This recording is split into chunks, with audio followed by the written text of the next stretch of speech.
Já de volta, rapidinho nosso intervalo, e a gente hoje conversando sobre o segundo mandamento da série Os 10 Mandamentos que a gente está tratando aqui no seu programa, viu? Eu deixei a pergunta, quando a gente foi para o intervalo, falando sobre qual a representatividade dessas imagens para o ser humano e quando é que isso começou, quando é que isso se estabeleceu. Doutor, pode começar respondendo para a gente? Como é que a sociedade, os povos resolveram estabelecer essas imagens como um motivo de adoração? É que quando a humanidade crescia, houve o processo de desenvolvimento da civilização, mas eles não tinham revelação divina por causa de eles terem se separado de Deus. Claro. Então, havia fenômenos que impressionavam a mente, fenômenos naturais, na realidade, como o raio, a tempestade, a chuva, o vento, e os homens começaram a atribuir poderes sobrenaturais e algo divinizados. Então a humanidade começou a personificar esses poderes. Havia o Deus da chuva, o Deus do vento, o Deus do raio. Eram imagens que representavam características sobrenaturais. Sim. Isso antes, inclusive, da mitologia grega? Muito antes da mitologia grega. Ou seja, estaríamos falando de 3.000 anos antes de Cristo. Ou seja, era quando a civilização estava se formando, estava constituindo povos. Outro aspecto que determinou o cultivo das imagens foi a consideração aos antepassados. Quando nós falamos de período patriarcal, não era esse um período exclusivo dos hebreus. O período patriarcal se difundia entre outros povos. Outros povos da terra. E o patriarca sempre era aquele que tinha muita autoridade, muito poder, e era o dono da terra. A terra deveria ser doada ao herdeiro.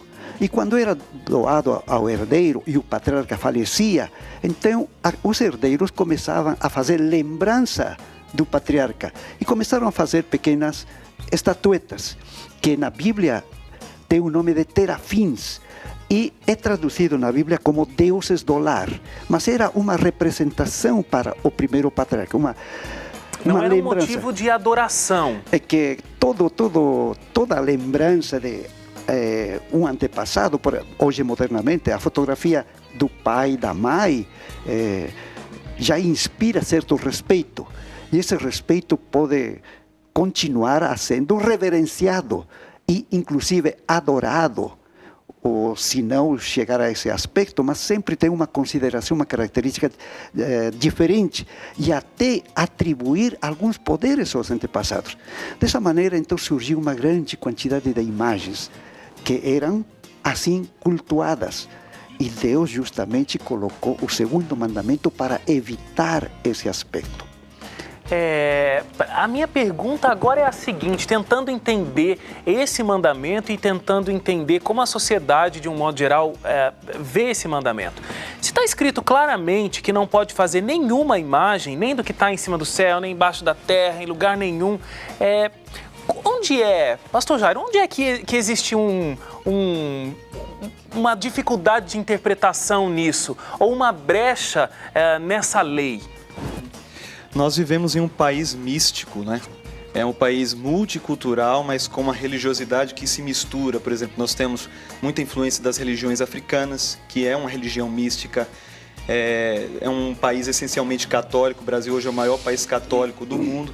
Então, a Igreja Católica, ela realmente traz essa ideia dessas imagens. Hoje nós temos muitas manifestações culturais e religiosas no Brasil inteiro, romarias, você tem isso em Belém, você tem isso em Salvador, não é? No Rio de Janeiro, em outros lugares. Quando tem a virada do ano, sempre tem aquelas ofertas lá na beira da praia, enfim, para pedir bênção, para desejar que o próximo ano seja um ano melhor.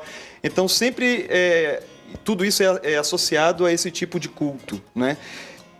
Pegando um ganchozinho assim, do que o pastor falou e trazendo para os nossos dias aqui, por que Deus ele estabelece esse segundo mandamento? Ele fala isso para Moisés num contexto em que Israel estava cercado de culturas politeístas. Eles haviam acabado de sair do Egito durante 400 anos de uma cultura politeísta.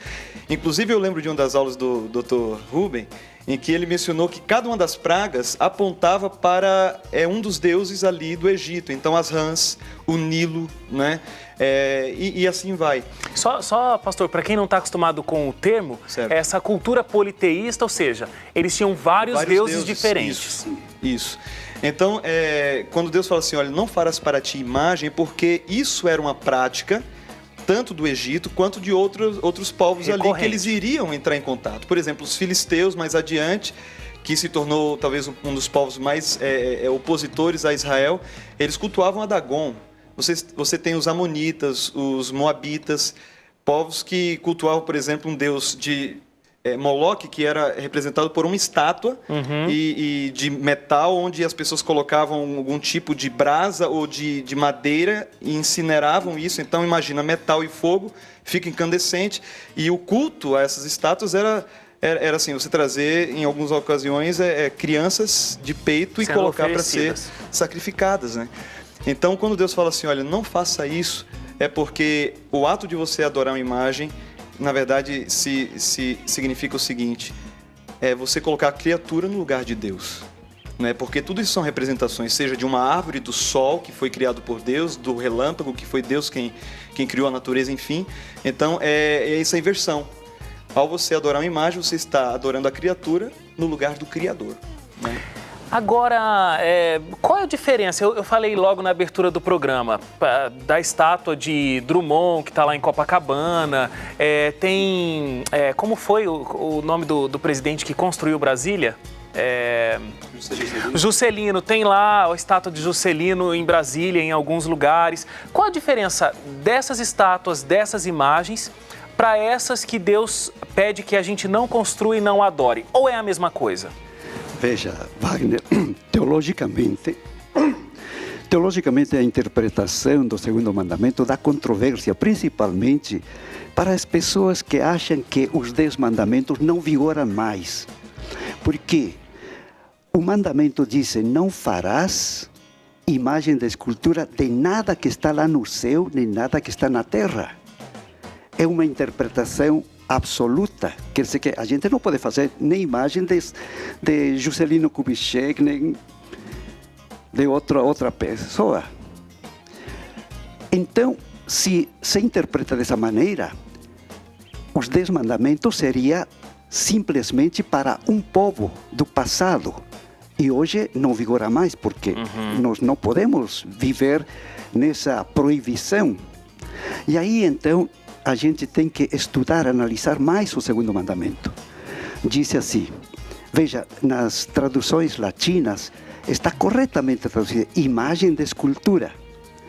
Já em inglês, ídolo, não farás ídolo, parece ser mais correta. Na realidade, em hebraico, é a palavra pesel, que significa imagem. Mas essa palavra PSL, as consoantes, é a raiz de um verbo que é esculpir. Daí que a tradução não farás imagem de escultura feita. Só que a palavra pesel se refere a imagens feitas de madeira e pedra. Na Bíblia, em hebraico, para a palavra imagem, existem outras. Por exemplo, masekah, que são imagens de fundição de cobre, pode ser de prata ou de ouro. Outra palavra é terafim, que praticamente eram imagens de pedra ou de barro. Você tá acompanhando aqui o que o pastor Aguilar está explicando. Ele está colocando termos que estão nos originais de como a Bíblia foi escrita. E quando existe a palavra imagem de escultura, a palavra ídolo, que nas nossas traduções a gente lê, são várias as palavras e cada uma disponibilizando aí, destacando um material.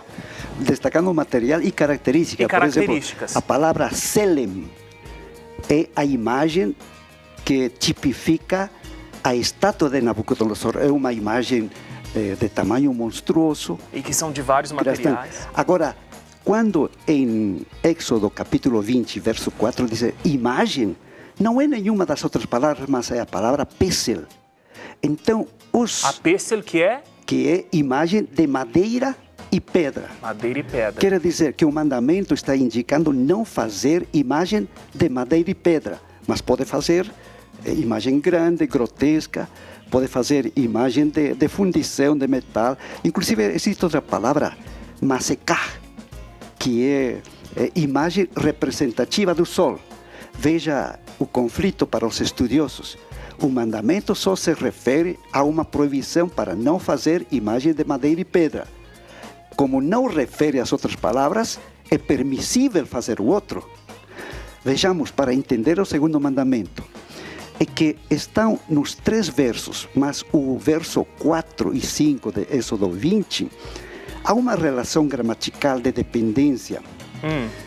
Por exemplo, o verso 4 é uma frase dependente e o verso 5 é determinante. O verso 4 diz, não farás imagem. E nas versões latinas, imagem de escultura. Okay. Estaria bem. Mas esse não é o final do verso. Existe a frase dependente. É uma frase dependente. Depende do quê? Do verso 5. O verso 5 diz, não te ajoelharás, não reverenciarás, não adorarás. Essa é a frase determinante. Então, os que combatem a vigência dos 10 mandamentos não consideram essa relação gramatical. Ou seja, o importante do verso do segundo mandamento não é fazer uma imagem de qualquer material. O importante é não adorar a essa imagem. A essa imagem. Bom, aula de teologia aqui que a gente teve profunda. Lembrou da sala de aula, né, Jairo? Com certeza. Mas ficou bastante claro mesmo. Eu tenho que fazer uma paradinha para o intervalo aqui de novo, mas segura aí, porque eu quero tentar ver se eu entendi aqui realmente o que o Dr. Rubem Aguilar falou com a gente. E eu tenho uma outra pergunta. Então, não sai daí, a gente volta já.